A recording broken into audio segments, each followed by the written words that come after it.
Hey, it's Matt Roush, And Mike Brennan. and we are back on Zoom with another edition of the M Squared TechCast. We Ding, have ding, ding. calling in from Lawrence Technological University, Dan Randomsky, who's going to be talking about the fact that you're using the Centropolis Accelerator to make PPEs, right? That's correct. Thanks for having me on the show. All right, so let's start out with a little bit of background on what the Centropolis Accelerator is. Some people might not know. Yeah, so we are a organization that supports anyone in Michigan that has an idea for a physical product or advanced manufacturing technology, help them with developing their business, and more importantly, commercializing their product and bringing it to market and manufacturing it right here in Michigan. And so it's a roughly 6,000, a little over 6,000 square feet of space. You've got meeting facilities like the ones you're sitting in right now.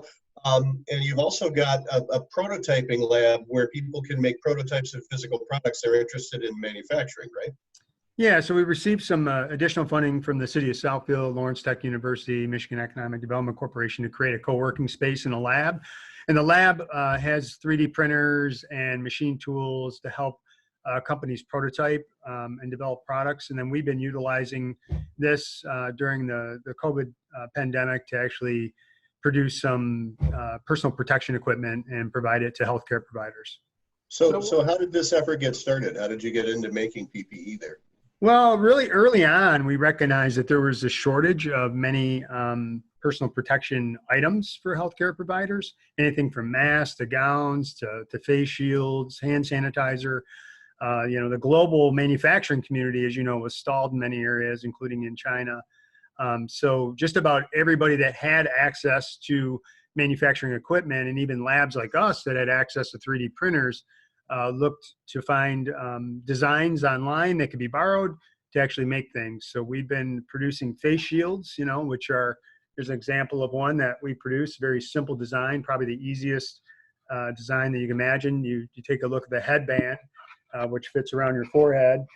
That is actually 3D printed with a 3D printing machine. And then you literally use these plastic sheets like you would see in binders, 3-hole punch them, and then snap them into place.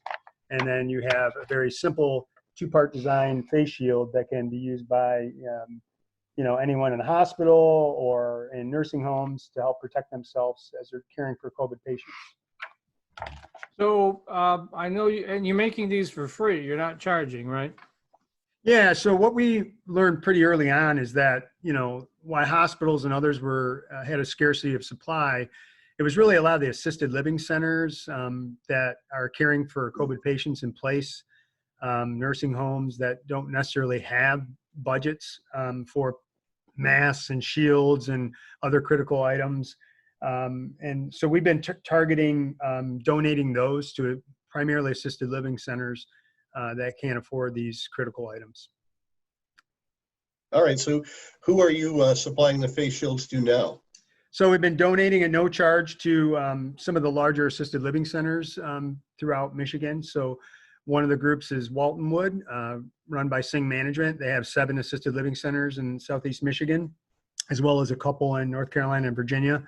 And then a group called Binghamton Methodist assisted living centers. They have 24 assisted living centers across the state of Michigan.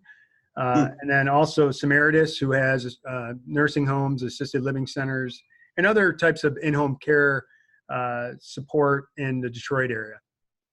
So how many have you made so far, Dan?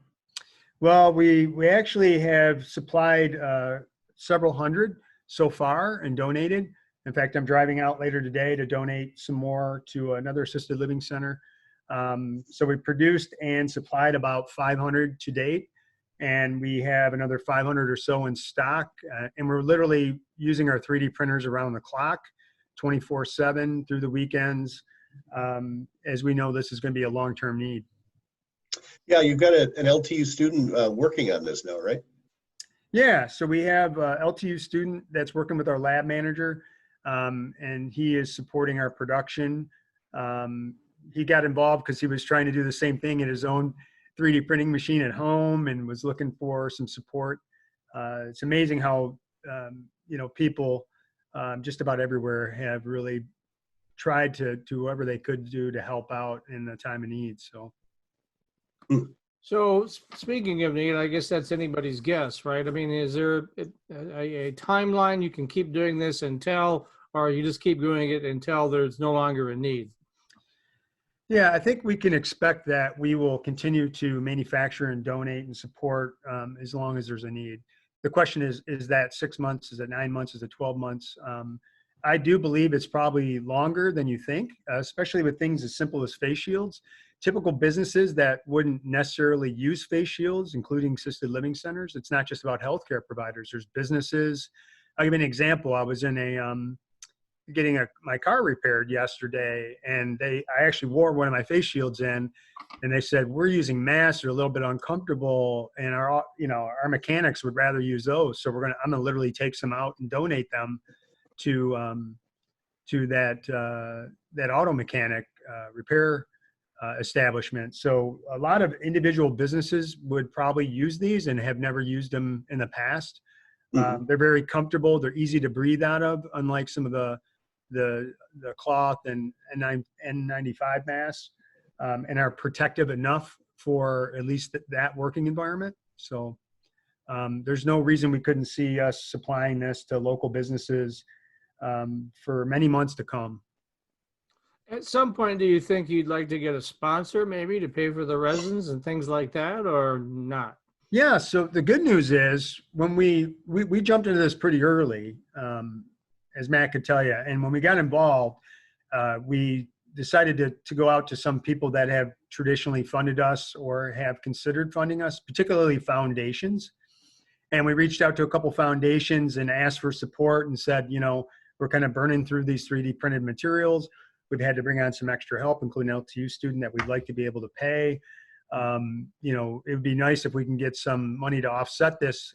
In fact, I don't traditionally have the operating budget for this. So, as we got into May, there was we had to make a hard decision. Do we continue to do this or not? We just don't have the operating budget for it. So we were very fortunate to get a foundation to contribute financially to help offset some of our costs of materials and labor. So pretty lucky. Are you allowed to say who that is, or? Well, it's still, I'm waiting for them to send out the press release, but. Oh, okay. Gotcha. All right. Well, maybe we'll talk about it next time then. Okay. Yeah. So, all right. Sounds good. So what else are you hearing out on the front lines in terms of how things are going out there? Well, I get, so, yeah, so I'm working closely with all the hospitals, right? Beaumont, Henry Ford Health Systems, DMC. And I'm also working with a lot of the assisted living centers I mentioned, and also the emergency medical unit at the city of Detroit. As you know, they're propping up at the state fairgrounds and at TCF, the old Cobo Hall, emergency medical units. So I've been working directly with the procurement team to understand what they need every day. And that need is changing, right? At one time it was masks, and then once enough masks came in, then it was gowns. And then, believe it or not, even at one time it was body bags. So trying to find here who in Michigan can manufacture those critical, PPE, items was something that we focused on early on, like literally 6-7 weeks ago. Since we were so well connected to the manufacturing community here in Michigan, we cast a net and we said, hey, who can make personal protection equipment? We need hand sanitizer, we need gowns, we need masks, we need face shields. And we were very fortunate to have a lot of people step up and say, hey, we're willing. We were able to help get them designs and critical things to, put them in a position to start manufacturing. And then we also connected them directly to the hospitals, to the emergency medical units, and to the assisted living centers so they could find an outlet for the supply, right? And the purchase of those. Some are donating, some are charging, some are donating only to healthcare providers and then charging to businesses. But what I've been amazed at is we now are working with over 100 Michigan manufacturers that are making some form of personal protection equipment, whether it's parts for ventilators or respirators, or it's masks and gowns. We've had just about everybody step up to the plate. I couldn't be prouder of the manufacturing community and what it's done. Sometimes we talk a lot about the heroes in the healthcare, what the healthcare providers are doing, which is absolutely critical. But sometimes we forget about the manufacturers that are stemming up to help out in this time of need. Yeah, could you give us a couple of examples of that? I know the accelerator has several clients that are involved in this efforts as well. So let's give them a little bit of a shout out too. If you Yeah, could give me a couple for of sure. examples. Yeah, so Pingree in Detroit, they are a manufacturer of leather goods, and what they use is upcycled leather from automotive industry, like scrap leather, and they create shoes and bags and other things. And then this time they stepped up to start stitching PPE as well as make face shields, and are providing them in many cases via donation.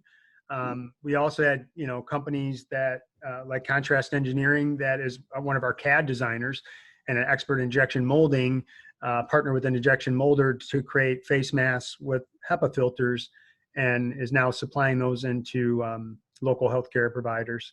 And we have a wide variety of companies you wouldn't expect, right? We started working with distilleries locally, right? So, Valentine Vodka in Ferndale, Detroit Distillery in Detroit are now making hand sanitizers because they have the capabilities to make alcohol-based products. Great story in Vaughn Industries. You may know Vaughn is a manufacturer of sporting goods and hockey equipment.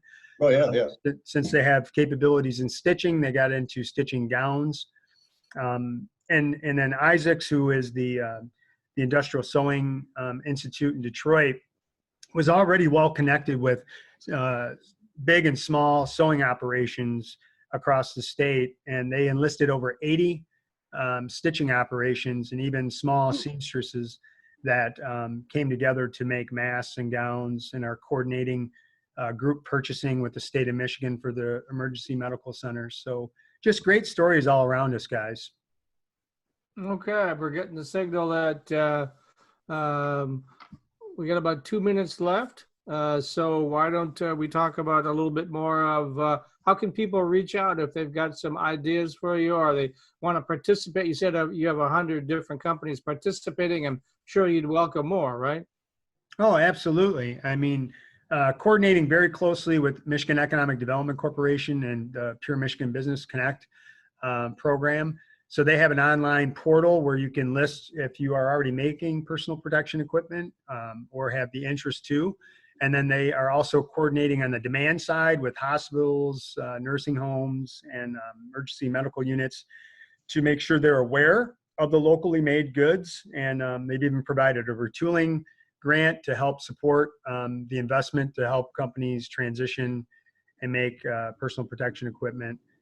Oakland County has done the same for Oakland County manufacturers. I'm on the review committee for that grant, and literally have made a number of awards so far in helping local manufacturers like Vaughn Sports and Detroit Sewn convert their manufacturing operations to make these critical healthcare protection items. Okay. All right. And if people want more information on the accelerator and its programs, where should they go? Yeah, so they can go to centropolis.com and reach out to us directly. They can also contact me, Dan Radomski. My contact information is on our website. All right. Thanks very much, Dan Radomski, Executive Director of the Lawrence Technological University City of Southfield Centropolis Accelerator. Thanks for being with us. Traditional four-year students love Lawrence Technological University's thriving campus life. But LTU has always met non-traditional students' needs too. Lawrence Tech offers over 100 degree and certificate programs that can get adult students started or back on track. And most of our classes are conveniently offered evenings at our beautiful Southfield campus or online, so you can balance your social, family, and work life even while you power up your career. Lawrence Tech, where Blue Devils dare.